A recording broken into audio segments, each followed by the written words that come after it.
আসসালামু আলাইকুম। প্রিয় দর্শক, অন্য মঞ্চের আলাপচারিতায় আপনাদের সকলকে আমন্ত্রণ জানাচ্ছি। জাতীয় সংসদ নির্বাচনকে সামনে রেখে বাংলাদেশের রাজনৈতিক দলগুলোর মধ্যে ভুতুড়ে কাণ্ড শুরু হয়েছে। একদিকে সংসদ নির্বাচনে অংশ নিতে অবলীলায় নিজের হাতে গড়া দল বা সংগঠন ছেড়ে বড় দলে যোগ দিচ্ছেন পরিচিত কয়েকজন রাজনীতিক। মুক্তিযুদ্ধ করা বড় নেতা ফুল হাতে সহাস্য যোগ দিচ্ছেন মুক্তিযুদ্ধের বিরোধিতা করা জামাত ইসলামীর জোটে। কিংস পার্টি এনসিপির শীর্ষ নেতাদের এতদিনের পরিকল্পনা বুঝতে না পেরে হঠাৎ করে আকাশ ভেঙে পড়েছে দলটির অনেক নেতার মাথায়। পদত্যাগের হিড়িক লাগলেও ঘরের ছেলে হিসেবে এনসিপি জামাতের সাথে জোট করায় দলটির অনেকেই আবার খুশি। ভোটের দিন যত এগিয়ে আসছে ততই নানা চিত্র উঠে আসছে প্রতিদিন। এত কিছুর মধ্যে অধ্যাপক ইউনূসের চিন্তার বলিরেখা করুণ হচ্ছে একটি ভাবনায়, ভোটারের উপস্থিতি আশাব্যঞ্জক হবে তো। গত কয়েকদিনের রাজনৈতিক দলগুলোর কার্যক্রম পর্যবেক্ষণে দেখা গেছে, আগামী নির্বাচনে আওয়ামী লীগের অংশগ্রহণ না থাকায় অনেকটাই একপক্ষীয় ভোট বা আমরা মামুরা টাইপের ভোট হওয়ার আশঙ্কাই বেশি। এক্ষেত্রে অন্তর্বর্তী সরকার যথাসম্ভব ভোটারের অংশগ্রহণ বাড়াতে প্রচেষ্টা শুরু করেছে।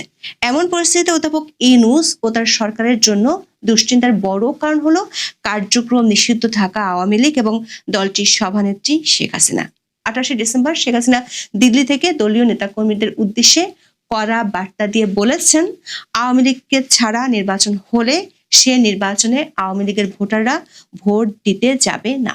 দলটির একাধিক সূত্রে জানা গেছে, গত 2 সপ্তাহে কলকাতায় থাকা দলের 1.5 ডজন নেতাকে দিল্লিতে ডেকে নিয়ে শেখ হাসিনা নির্দেশ দিয়েছেন সামনের দিনগুলোতে কি করতে হবে। এসব কর্মসূচি শুরু হতে পারে বাংলাদেশে নিযুক্ত মার্কিন রাষ্ট্রদূত ব্রেন্ট ক্রিস্টেনসেন ঢাকায় যোগ দেওয়ার পর।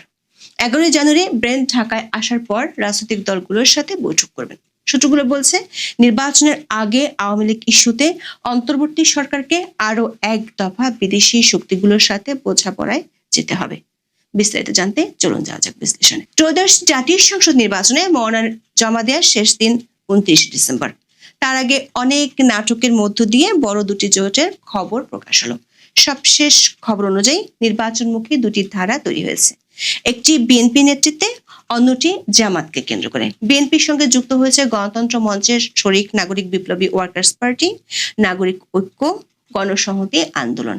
এর বাইরে বাকি যেসব দল আছে তারা হলেন এনজিএম চেয়ারম্যান ববি হাজ্জাজ আর বিলুপ্ত বাংলাদেশ এলজিপি চেয়ারম্যান শাহাদাত হোসেন সেলিম ধানের শীষ প্রতীক নিয়েছেন। অন্যদিকে জামাত ইসলামী অনেক দিন ধরে ইসলামী দলগুলোকে নিয়ে জোট করার চেষ্টা করেছিল। এই দলগুলো হলো ইসলামী আন্দোলন, খেলাফত আন্দোলন, বাংলাদেশ খেলাফত মজলিস, নেজামে ইসলাম পার্টি, জাতীয় গণতান্ত্রিক পার্টি ও বাংলাদেশ ডেভেলপমেন্ট পার্টি।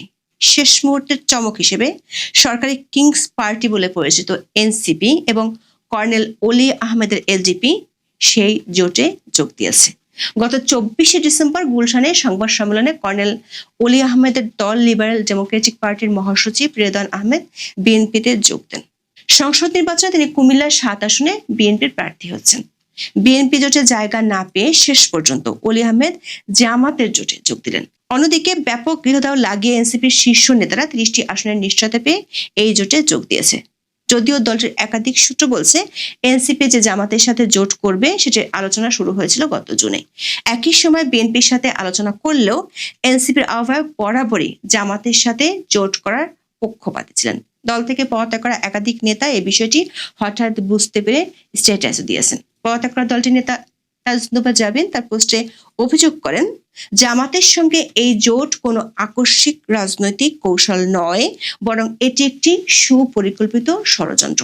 তিনি লিখেছেন, পুরো জুলাইকে নিয়ে রাজনৈতিক কৌশলের নাম করে তুলে দিচ্ছে জামাতের হাতে। তিনি আরো লেখেন, যেখানে এনসিপি কে জামাতের বি টিম বা অন্য দোকান বলা হয়, সেখানে আগে নিজের রাজনীতি প্রতিষ্ঠা না করে কেন ক্ষমতায় যাওয়ার জন্য জামাতকে বেছে নেওয়া হলো তা প্রশ্নবিদ্ধ। সাবেক তথ্য উপদেষ্টা মাহফুজ আলম পোস্ট দিয়ে বলেছেন, এই এনসিপির সাথে তিনি নেই। দর্শক, সরকার সমর্থকদের জোট গঠন নিয়ে এই যখন অবস্থা, তখন অন্তর্বর্তী সরকারের দুশ্চিন্তা অন্য বিষয় নিয়ে। সরকারের চিন্তা হলো, অধ্যাপক ইউনূস যে ঐতিহাসিক নির্বাচনের ঘোষণা দিয়েছেন, সে নির্বাচনে ভোটার উপস্থিতি আদৌ আশাব্যঞ্জক হবে তো, নাকি 1996 সালের 15 ফেব্রুয়ারি নির্বাচনের চেয়েও কম বা তার কাছাকাছি ভোট পড়বে। এমন আশঙ্কায় সরকারের পক্ষ থেকে ভোট দিতে মানুষকে উদ্বুদ্ধ করতে প্রচারণা নামার পরিকল্পনা করা হয়েছে। যদিও এরই মধ্যে সংস্কৃতি মন্ত্রণালয় থেকে বেশ কিছু টিকটক গোছের ভিডিও বানিয়ে উল্টো হাস্যরসের জন্ম দিয়েছে।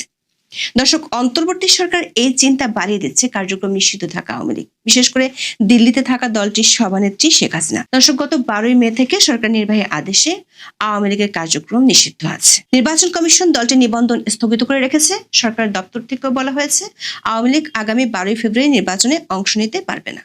এমন পরিস্থিতিতে অনেকদিন ধরে গণমাধ্যম সহ জনপরিসরের আলোচনার একটি বিষয় হলো আওয়ামী লীগ যেহেতু নির্বাচনে অংশ নিতে পারছে না, সেক্ষেত্রে আওয়ামী লীগের সমর্থক ও ভোটাররা কি করবে। এমনকি সরকার সমর্থক এনসিপির নেতারা অভিযোগ করেছেন বিএনপি ও জামাতের মধ্যে আওয়ামী লীগের ভোটারদের ভোট পেতে প্রতিযোগিতা চলছে। 28 ডিসেম্বর বাংলাদেশের সাবেক প্রধানমন্ত্রী শেখ হাসিনা তার দলের নেতাকর্মীদের উদ্দেশ্যে একটি অডিও বার্তা দিয়েছেন, যেখানে তিনি বলেছেন আগামী নির্বাচনে আওয়ামী লীগকে অংশগ্রহণ করতে না দেয় দলটির ভোটাররা কি করবেন তা নিয়ে। শেখ হাসিনা দাবি করেছেন আওয়ামী লীগকে নির্বাচনে অংশ নিতে দিলে আওয়ামী লীগ ভোটে জিতে যাবে, এই ভয়ে বাংলাদেশের অন্তর্বর্তী সরকার আওয়ামী লীগ ও ছাত্রলীগকে নিষিদ্ধ করেছে। তিনি বলেছেন আওয়ামী লীগ নির্বাচনে অংশ নিতে চায়, কিন্তু আওয়ামী লীগকে নির্বাচনে অংশ নিতে দেয়া হচ্ছে না। আওয়ামী লীগ নির্বাচন বয়কট করছে না। দর্শক, বাংলাদেশের সংসদীয় গণতন্ত্রের ইতিহাসে 1991 সাল থেকে 2008 সাল পর্যন্ত 4টি নির্বাচন সবচেয়ে বেশি অবাধ, সুষ্ঠু ও নিরপেক্ষ বলে প্রায় সব মহলে বিবেচিত হয়। 1991 সালে আওয়ামী লীগ পেয়েছিল 30.1% ভোট। শতাংশের হিসেবে ভোট কম পেলেও তখন বিএনপি সরকার গঠন করেছিল। 1996 সালে আওয়ামী লীগ বিজয়ী হয় 37.4% ভোট পেয়ে। 2001 সালে বিএনপি পেয়েছিল 40.98% ভোট এবং তারা জিতে নেয় 193টি আসন। অন্যদিকে আওয়ামী লীগ পেয়েছিল 40.2% ভোট, কিন্তু তারা মাত্র 62টি আসনে জয়ী হয়। 2008 সালের নির্বাচনে আওয়ামী লীগ পেয়েছিল সর্বাধিক 48.04% ভোট এবং তারা জয়লাভ করে 230টি আসনে। বিএনপি পেয়েছিল 33.2% ভোট এবং তারা পেয়েছিল মাত্র 30টি আসন। দেখা যাচ্ছে 1991 সাল থেকে আওয়ামী লীগ কখনোই 30%-এর নিচে ভোট পায়নি। শুধু আওয়ামী লীগ নয়, ভোটের মাঠে নামতেই পারছে না 14 দলীয় জোটের শরিকরা। জাসদ এবং ওয়ার্কার্স পার্টিতে খবর নিয়ে জানা গেছে নির্বাচন করার আগ্রহ থাকলেও ভোটের মাঠে নামতে পারছে না তারা। জাতীয় পার্টি নির্বাচনে অংশগ্রহণ করার কথা জানিয়েছে, প্রার্থী ঘোষণা করেছে জাতীয় পার্টি আনিসুল ইসলাম মাহমুদের অংশটিও। তবে সূত্রগুলো বলছে শেষ পর্যন্ত জাতীয় পার্টি ভোটের মাঠ থেকে নিজেদের সরিয়ে নিতে পারে, যেমনটা এরই মধ্যে ঘোষণা দিয়েছেন কাদের সিদ্দিকী। জাতীয় পার্টি জিএম কাদের অংশের মহাসচিব ব্যারিস্টার শামীম হোসেন পাটোয়ারি এরই মধ্যে সে ইঙ্গিত দিয়েও রেখেছেন, জানিয়েছেন লেভেল প্লেইং ফিল্ড না হলে তারা নির্বাচন থেকে বেরিয়ে যাবেন। সূত্রগুলো বলছে অন্তর্বর্তী সরকারের দুশ্চিন্তা হলো ভোট কাস্টিং নিয়ে। আওয়ামী লীগ সহ 14 দলের নেতারা জোটবদ্ধ হয়ে নিজ নিজ দলের ভোটারদের ভোট দিতে না করে দিলে বিপাকে পড়বে সরকার ঐতিহাসিক নির্বাচন। আওয়ামী লীগের একাধিক সূত্র থেকে জানা গেছে ইতিমধ্যে দলটির নেতাদের উদ্দেশ্যে বার্তা পৌঁছে দেওয়া হয়েছে। দলীয় সিদ্ধান্ত অনুযায়ী আওয়ামী লীগ ও এর অঙ্গ সংগঠনের কোনো নেতা নির্বাচনে স্বতন্ত্র হিসেবেও অংশ নিতে পারবে না। এর বাইরে সংসদ নির্বাচনকে ঘিরে দলটি শিগগিরই কর্মসূচি ঘোষণা করতে পারে। আওয়ামী লীগ বিহীন নির্বাচনের বিরুদ্ধে দলটি বড় ধরনের শোডাউন শুরু করবে 20 জানুয়ারির পর থেকে। দলটির একাধিক সূত্র বলছে সারা দেশে একযোগে মিছিল করার পরিকল্পনা রয়েছে দলটির। গত 2 সপ্তাহে 3 দফায় দলটির প্রায় 1.5 ডজন নেতা শেখ হাসিনার সাথে দিল্লি গিয়ে বৈঠক করেছেন। সেসব বৈঠকে তাদেরকে নির্দেশনা দেওয়া হয়েছে। সূত্রগুলো বলছে আওয়ামী লীগের একটি দল মার্কিন যুক্তরাষ্ট্রে বাংলাদেশে নিযুক্ত নতুন মার্কিন রাষ্ট্রদূতের সাথে বৈঠক করেছে। মার্কিন রাষ্ট্রদূত বাংলাদেশে আসবেন 11 জানুয়ারি। দায়িত্ব নেওয়ার পর ব্রেন ক্রিস্টেনসন বাংলাদেশের রাজনৈতিক দলগুলোর সাথে বৈঠক করবেন। জানা গেছে এই বৈঠকের অংশ হিসেবে তিনি দেশে থাকা কয়েকজন আওয়ামী লীগ নেতার সাথেও বৈঠক করবেন। ওই বৈঠকের পরে আওয়ামী লীগের বড় ধরনের কর্মসূচি শুরু হবে। সাথে যোগ দিবে 14 দলীয় জোট। জোটের 3 জন নেতা বলেছেন এর প্রতিবাদে নিজ নিজ দলের ভোটারদের ভোট না দেওয়ার প্রচারে নামবে ব্যাপকভাবে। আওয়ামী লীগ নেতাদের ধারণা 15 জানুয়ারির পর থেকে ব্যাপক শোডাউন করতে পারলে আন্তর্জাতিক কমিউনিটিও নির্বাচন থেকে মুখ ফিরিয়ে নিতে পারে। এতে করে অন্তর্বর্তী সরকার নির্বাচন আয়োজন প্রশ্নের মুখে পড়বে। শেষ পর্যন্ত সরকার সমর্থক দুই জোটের মধ্যে সীমাবদ্ধ নির্বাচনে আদৌ ভোটারদের আগ্রহ কতটুকু থাকে সেটাই হয়তো সামনের দিনগুলোতে বড় প্রশ্ন হয়ে দেখা দিবে। তার সাথে আইন শৃঙ্খলা পরিস্থিতির চরম নাজুক অবস্থাও ভোটারদের দুশ্চিন্তা বাড়াবে। বিশেষ করে কেরানীগঞ্জের মতো আর কত জায়গায় বিস্ফোরক ও বোমা বানানোর সরঞ্জাম লুকিয়ে আছে তা না স্বরাষ্ট্র মন্ত্রণালয় না পুলিশ কেউই জানে না। এখন এ পর্যন্ত সবাই রাষ্ট্রপতি জনাব শাহাবুদ্দিন চুপ্পুর সঙ্গে আমাদের প্রধান উপদেষ্টা ডক্টর মোহাম্মদ ইউনূসের যে মনস্তাত্ত্বিক দূরত্ব এবং সেই দূরত্বের ভয়াবহতা সম্পর্কে আমরা কম বেশি সবাই জানি। তাদের মধ্যে কি হয়েছে সেটা আমরা জানি না। আপাত দৃষ্টিতে আমরা যেটা দেখলাম সেটা হলো যে জুলাই আগস্ট গণঅভ্যুত্থানের পর যখন ডক্টর মোহাম্মদ ইউনূস সরকারের অভিষেক হলো, সেক্ষেত্রে শাহাবুদ্দিন চুপ্পু তিনি সরকারের অনুগত রাষ্ট্রপতি রূপে তিনি সকলের শপথ বাক্য পাঠ করালেন এবং যতটা অপমানিত হওয়া যায়, যতটা লাঞ্ছিত হওয়া যায়, ঠিক ততটা অপমানিত লাঞ্ছিত হয়ে তিনি অনেকগুলো বিষয় মুখ বুজে সহ্য করলেন। বিভিন্ন দূতাবাস থেকে তার ছবি সরিয়ে ফেলা হলো, তাকে বঙ্গভবন থেকে বের করার জন্য মবের সৃষ্টি করা হলো, অকথ্য অশ্লীল অশ্রাব্য ভাষায় তাকে গালাগাল দেওয়া হলো এবং তিনি চুপ থাকলেন। এরপর যেটা হলো যে তিনি বিদেশে যেতে চাইলেন। তাকে তো বিদেশে যেতে দেওয়া হলোই না, বরং বিদেশ থেকে রাষ্ট্রপতির বরাবরে যে কয়েকটি চিঠি এসেছিল সেই চিঠিগুলো তাকে হস্তান্তর করা হয়নি।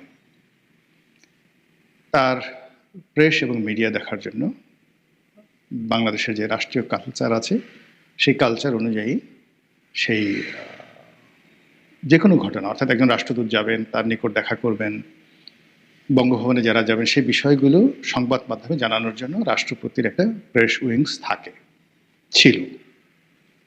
এটাকে উইথড্র করে নিয়ে যাওয়া হয়েছে, ফলে আসলে উনি ওখানে কার্যত গৃহবন্দী অবস্থায় আছেন। এই জিনিসগুলো কেন হলো, কি কারণে হলো এবং রাষ্ট্রপতি চুপ্পুর দোষ কি? আওয়ামী লীগ জামানাতে তাকে নিয়োগ দেওয়া হয়েছিল এবং তিনি মনে প্রাণে একজন আওয়ামী লীগের, শেখ হাসিনার প্রতি তার আনুগত্য সীমাহীন। তো এটা তো সবাই জানে। তাই যদি হতো তাহলে জুলাই আগস্ট বিপ্লবের পরে সবাইকে পরিবর্তন করা হলো, রাষ্ট্রপতিকেও তো আসলে পরিবর্তন করে দেওয়া উচিত ছিল। কিন্তু সেটা যখন করা হলো না, সেই ক্ষেত্রে রাষ্ট্রপতিকে যদি আপনি পদে রাখেন তাহলে ব্যক্তি জনাব শাহাবুদ্দিন চুপ্পু নয়, রাষ্ট্রপতি, গণপ্রজাতন্ত্রী বাংলাদেশ সরকারের রাষ্ট্রপতির যে প্রাপ্য সম্মান এবং মর্যাদা, এটা দিতে জাতি হিসেবে যদি আমরা কার্পণ্য করি, তাহলে আমাদের পুরো শাসনতান্ত্রিক ব্যবস্থাতে যে বদ নজির তৈরি হলো এটি আগামীতে চলতে থাকবে। সেই কাজটি ডক্টর মোহাম্মদ ইউনূসের জামানাতে প্রবলভাবে হলো। রাষ্ট্রীয় যখন প্রোটোকল প্রদর্শন করা হয়, সেখানে রাষ্ট্রপতি 1 নম্বর ব্যক্তি, তিনি মঞ্চে উঠবেন, বাকি সবাই থাকবেন। এবং এখন যদি প্রধান উপদেষ্টা বলা হয় তাহলে এটার অন্তর্নিহিত সত্য কি? প্রধান উপদেষ্টা মানে রাষ্ট্রপতিকে যিনি উপদেশ প্রদান করবেন। তো রাষ্ট্রপতিকে যিনি উপদেশ প্রদান করবেন, উপদেষ্টা, তিনি তো আসলে রাষ্ট্রপতির সাথে বড় হন না। এবং আমাদের দেশে যে সরকার ব্যবস্থা, পার্লামেন্টারি ফর্ম অফ গভর্নমেন্ট, এখানে প্রধানমন্ত্রী সরকারের এক্সিকিউটিভ প্রধান। কিন্তু তা সত্ত্বেও তিনি যখন বিদেশে যাবেন, বিদেশ থেকে এসে রাষ্ট্রপতির সঙ্গে দেখা করবেন এবং আরও রাষ্ট্রের যে সকল প্রোটোকল রয়েছে, যেমন ধরুন দুর্নীতি দমন commission, auditor general office, supreme court, তারা স্বাভাবিকভাবেই একটা বাৎসরিক বিভিন্ন উপলক্ষে রাষ্ট্রপতির সঙ্গে দেখা করেন এবং একটা প্রতিবেদন দাখিল করেন। তো এই কাজগুলো ছাড়াও রাষ্ট্রপতি পদাধিকার বলে বাংলাদেশের সকল বিশ্ববিদ্যালয়গুলোর চ্যান্সেলর, ফলে সেই সকল বিশ্ববিদ্যালয়ের যে সমাবর্তন অনুষ্ঠান, সেখানে তাকে দাওয়াত করা হয় এবং তিনি নিজে যান, অথবা সমাবর্তনে কে অতিথি হবেন সেটা অনেক ক্ষেত্রে তিনি বলে দেন, অথবা তিনি অপারগতা প্রকাশ করলে বিশ্ববিদ্যালয়ের যে সিন্ডিকেট রয়েছে তারা অন্য কাউকে প্রধান অতিথি হিসেবে সেখানে বরণ করে নেন। কিন্তু এখানে প্রথম অগ্রাধিকার হলো রাষ্ট্রপতির। আমাদের দেশে গত 15 মাসে এই যে রাষ্ট্রপতির যে ইনহ্যারেন্ট পাওয়ার, বিশ্ববিদ্যালয়গুলোতে গিয়ে তিনি সমাবর্তন অনুষ্ঠানে বক্তৃতা দেবেন, সেটি হয়নি। দ্বিতীয়ত হলো যে সামরিক বাহিনীর অনেকগুলো অনুষ্ঠান থাকে, সেই অনুষ্ঠানের কিছু অনুষ্ঠানের নামই আছে রাষ্ট্রপতির কুচকাওয়াজ অনুষ্ঠান। তো যেখানে রাষ্ট্রপতির কুচকাওয়াজ অনুষ্ঠান হবে সেখানে রাষ্ট্রপতি প্রধান অতিথি থাকবেন, তিনি উপস্থিত হবেন, এটাই স্বাভাবিক। এ সকল অনুষ্ঠানে রাষ্ট্রপতিকে যেতে দেওয়া হয়নি, বাধা তৈরি করা হয়েছে। আমাদের দেশে প্রতি বছর 16 ডিসেম্বর তারিখে যে ন্যাশনাল প্যারেড গ্রাউন্ডে সকল বাহিনীগুলো প্যারেড প্রদর্শন করা হয়, সেখানেও রাষ্ট্রপতি প্রধান অতিথি থাকেন, তিনি সালাম গ্রহণ করেন। গত 2 বছরে সেটি করা হয়নি। সবাই ধরে নিয়েছেন যে ডক্টর মোহাম্মদ ইউনূস তিনি রাষ্ট্রপতির এই কর্তৃত্ব মানতে চান না। ইউনূস সাহেব মঞ্চে বসে থাকবেন বা মঞ্চে উঠতে পারবেন না, তিনি দর্শক সারিতে বসে থাকবেন আর মঞ্চে দাঁড়িয়ে সালাম গ্রহণ করবেন রাষ্ট্রপতি। এটা দেখতে ডক্টর মোহাম্মদ ইউনূসের জন্য ভীষণ রকম বিরক্তিকর। ফলে এই জিনিসগুলো হয়নি। আর আমরা ধরে নিয়েছি যেহেতু এটা একটা ডক্টর ইউনূসের জমানা, আগে যেভাবে শেখ হাসিনার কথা মতো সব কিছু হতো, এখন ডক্টর মোহাম্মদ ইউনূসের কথা মতো সব কিছু হবে, এটাই স্বাভাবিক। কাজেই ডক্টর মোহাম্মদ ইউনূস যতদিন ক্ষমতায় আছেন ততদিন জনাব শাহাবুদ্দিন চুপ্পু তাকে বঙ্গভবনে চুপচাপ থাকতে হবে এবং যত অপমান, লাঞ্ছনা, গঞ্জনা যা কিছু রয়েছে সেটা হাসি মুখে মেনে নিতে হবে। এবং সরকারের পক্ষ থেকে যে সকল কাগজ যাবে, পত্র যাবে, দলিল যাবে, দস্তাবেজ যাবে, তিনি কোনো রকম প্রশ্ন না করে সেগুলো দস্তখত করে দিবেন। এটা যখন স্বাভাবিক, ঠিক সেই সময়টাতে আমরা দেখলাম যে বঙ্গভবনের সানাই নহবত আবার বেজে উঠল। বঙ্গভবনের যে আলোক উজ্জ্বল যে বর্ণচ্ছটা, সেটা আবার নতুনভাবে যাকে বলা হয় সারা বাংলাদেশে আভা বিতরণ করলো। আর সেই ঘটনাটা ঘটল বাংলাদেশের নতুন প্রধান বিচারপতি তার অভিষেক বা শপথ গ্রহণ অনুষ্ঠানকে উপলক্ষ করে। আপনারা জানেন যে আমাদের দেশের প্রধান বিচারপতি অত্যন্ত গুরুত্বপূর্ণ ব্যক্তি। আর এইবার যিনি প্রধান বিচারপতি হয়েছেন তিনি আরও অনেক কারণে গুরুত্বপূর্ণ। তার একটা বর্ণাঢ্য ক্যারিয়ার আছে এবং তার বাবা বাংলাদেশের খুব নামকরা একজন বিচারপতি ছিলেন, জাস্টিস আব্দুর রহমান চৌধুরী। আমার সৌভাগ্য হয়েছিল তার সঙ্গে অনেক দিন একত্রে কাজ করার। আমাদের একটা সাংস্কৃতিক সংগঠন আছে, মানে আমি আগে খুব অ্যাক্টিভ ছিলাম, এখন অতটা অ্যাক্টিভ নেই, কিন্তু যখন আমি কলেজে পড়তাম তখন সেই সংগঠনটির সঙ্গে আমি খুব যাকে বলা হয় ওতপ্রোতভাবে জড়িত ছিলাম বিশ্ববিদ্যালয় জীবন পর্যন্ত, টানা 6-7 বছর। সেই সংগঠনটির নাম হলো তমুদ্দুন মজলিস। তো জাস্টিস আব্দুর রহমান চৌধুরী তিনি এই তমুদ্দুন মজলিসের একজন মেন্টর ছিলেন। আর তিনি যখন ছাত্র ছিলেন তখন সেই 50-এর দশকে প্রিন্সিপাল আবুল কাসিমের জমানাতে তিনি আমারই মতো একজন কর্মী ছিলেন তমুদ্দুন মজলিসের, এবং সেই কথা বলে তিনি গর্ব অনুভব করতেন। তো তার আছে বর্ণাঢ্য রাজনৈতিক অভিজ্ঞতা, মানে বর্তমান যিনি প্রধান বিচারপতি তার বাবার আব্দুর রহমান চৌধুরীর বর্ণাঢ্য রাজনৈতিক অভিজ্ঞতা। তিনি আইনজীবী হিসেবে খুবই প্রমিনেন্ট ছিলেন, বিচারপতি রূপে খুবই প্রমিনেন্ট ছিলেন, এবং সবচেয়ে বড় কথা হলো তিনি একজন ভাষা সৈনিক ছিলেন। 52 ভাষা আন্দোলনের একজন অগ্রগামী নেতা ছিলেন এবং ওই সময়টাতে সম্ভবত তিনি ডাকসুরো নেতা ছিলেন।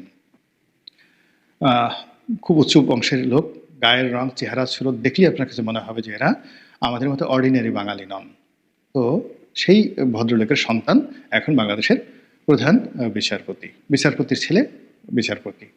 তো সেই দিক থেকে এই যে তার যে উচ্চ আদালতে তার যে অভিষেক, এটা দ্বিতীয় প্রজন্ম।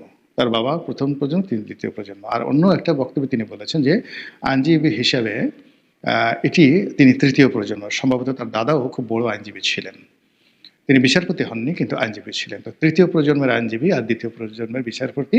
আর মাশাআল্লাহ তার যে চেহারা ছিল তার বাবার মতোই অসম্ভব সুন্দর। এবং আমার মানে আরও ভালো লাগছে যে আমি ঢাকা বিশ্ববিদ্যালয়ের যে ডিপার্টমেন্টের ছাত্র ছিলাম আইন বিভাগের, বর্তমান বিচারপতি সেই বিভাগেরই অগ্রজ বড় ভাই।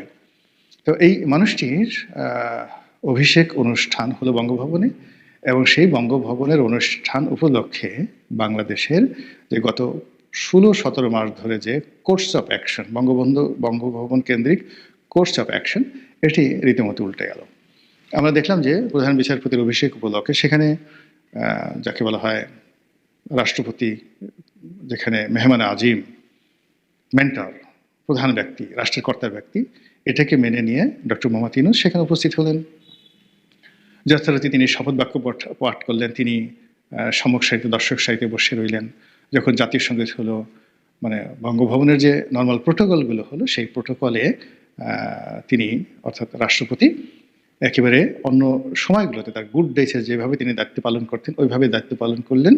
আর একজন অনুগত প্রধান উপদেষ্টা রূপে ডক্টর মোহাম্মদ ইউনূসের যেভাবে আনুগত্য দেখানো দরকার ছিল ঠিক সেইভাবে তিনি আনুগত্যটা দেখালেন। এখন প্রশ্ন হলো যে হঠাৎ করে ডক্টর মোহাম্মদ ইউনূসের কী হলো, তিনি এখানে কেন গেলেন, না গেলে কি হতো, বা তিনি এখানে কেন গেলেন? এই প্রশ্নের জবাবের উপরে আগামী 2 মাস 2.5 মাসের রাজনীতির যে ভবিষ্যৎ এটা নির্ভর করবে।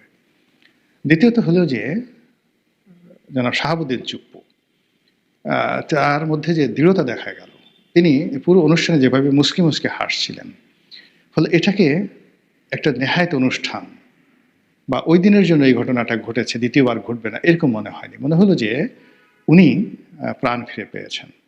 এবং বঙ্গভবন যেভাবে সাজানো হয়েছে, যেভাবে পানির ফোয়ারাগুলো সেখানে যাকে বলা হয় সেই উৎসরিত করছিল, ফোয়ারা রূপে পানি যেভাবে ছিটাচ্ছিল, ওখানে যারা মেহমান ছিলেন উপস্থিত ছিলেন, সব মিলিয়ে মনে হচ্ছে যে বঙ্গভবনের যে ক্ষমতা সেই ক্ষমতা নড়াচড়া করছে। বঙ্গভবনের ক্ষমতা নতুনভাবে বিকশিত হচ্ছে এবং বঙ্গভবনে যারা কর্তা ব্যক্তি রয়েছেন তাদের সকলের মানচিত্র, চোখের মানচিত্র, মুখের মানচিত্র, অভিব্যক্তি সবকিছুর মধ্যে একটা নতুন আভা আমি দেখতে পেয়েছি সেই অনুষ্ঠানে। যারা সামরিক কর্মকর্তা ছিলেন, বেসামরিক কর্মকর্তা ছিলেন, যারা আর্দারলি ছিলেন, মিডিয়াতে বা মানে ভিডিওতে যে তাদের যে বডি ল্যাঙ্গুয়েজ আমি দেখেছি, মনে হচ্ছে যে তাদের মধ্যে নতুন একটা সাড়া পড়ে গেছে। হঠাৎ করে এটা কেন হলো? এটা কি তারেক রহমান সাহেবের বাংলাদেশে আসার কারণে? এটি কি একটা নতুন গণতন্ত্রের যে অভিযাত্রা সেটির কারণে? সামনে একটা ইলেকশন আসছে, সেই ইলেকশনের পরেও প্রথা অনুযায়ী রাষ্ট্রপতি আরও কিছুদিন থাকবেন এবং ইলেকশনের যেদিন মানে নতুন সরকার শপথ নেবে সেদিনই ডক্টর মোহাম্মদ ইউনূসের ক্ষমতা শেষ, এই কারণে? নাকি অন্য কিছু যা কিনা আরও গভীর, যা কিনা আরও সুদূর প্রসারী? আল্লাহই ভবিষ্যৎ ভালো জানেন। আমাদের জন্য যেটি ভালো সেটিই যেন হয়। আসসালামু আলাইকুম রহমতুল্লাহি ওয়া বারাকাতুহু।